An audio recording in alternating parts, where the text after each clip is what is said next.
Due to my job, I worked as a coordinator in a cemetery. Almost every day, I met with families and people who had lost their loved ones to help them arrange funeral services. One day, a man named Antonio, in his 30s and highly spiritual, came to purchase a grave for his father. His father passed away within a week, and Antonio organized the funeral arrangements. On the day of the funeral, Antonio arrived amidst a rainstorm. As the cemetery's closing time approached, I decided to take one last round in the truck. I saw someone walking briskly through the empty cemetery. They disappeared as soon as they turned into a sheltered spot. I went out to look for them, but found no one. I returned to the office to check the cameras, but they didn't show anything. A few minutes later, the door of the visitor lounge slammed shut. When I looked outside, I saw a man's face staring at me through the office window. The man looked exactly like Antonio's father in the photos Antonio had shown me. I ran outside, but no one was there. That incident remained one of the creepiest moments of my life. Although I wanted to convince myself that the stress of work made me hallucinate, the face of that man still lingers in my mind.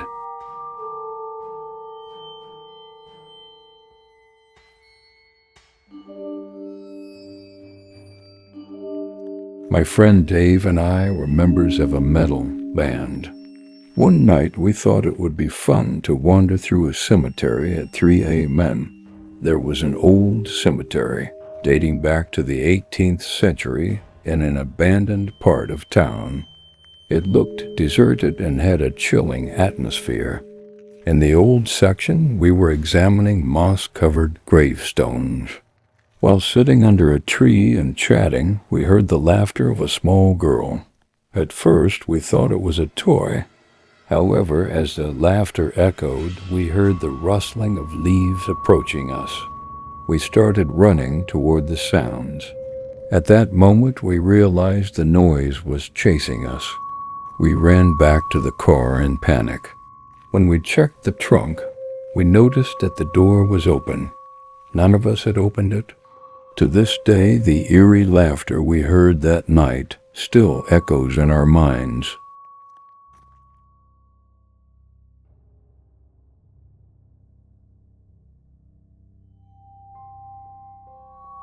Outside the city, there was an old cemetery located next to an abandoned building. My friend Jack wanted to look for adventure there at night. When we arrived at midnight, the cemetery was unnervingly silent. Jack decided to explore the abandoned building while I stayed in the cemetery. Shortly after, I noticed a man staring at me from behind a gravestone. I shouted for Jack. The man started walking toward me, yelling, "Get out of here." The next thing I remember is darkness. When I opened my eyes, Jack was dragging me back to the car. Jack said he found satanic symbols inside the building. Looking back, we were never able to determine if the man we saw was human or something else entirely.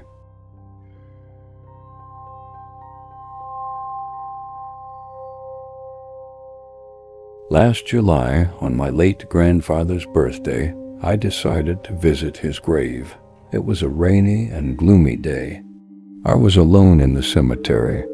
After finishing my prayers, I noticed a man standing near a row of graves. He looked exactly like my grandfather, but when I rubbed my eyes, he was gone. On my way home, I saw him again by the roadside. In panic, I swerved the car and stopped. When I got home, the phone rang at 2 a.m. When I answered, I heard static for a while, and then I thought I heard my grandfather say my name. The call disconnected, and I couldn't sleep for the rest of the night.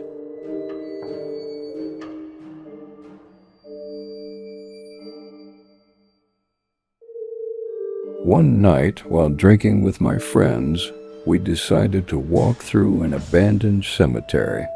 In the middle of the cemetery, I started recording with my phone's camera. On the screen, I saw the silhouette of a woman. She was wearing a white dress and looking down. When she lifted her head, she started looking straight at me. However, when I looked with my eyes, she wasn't there. Screaming, I ran back to my friends. When we watched the video, we saw that the woman was gliding toward me without moving her legs. After that night, I swore never to visit a cemetery at night again.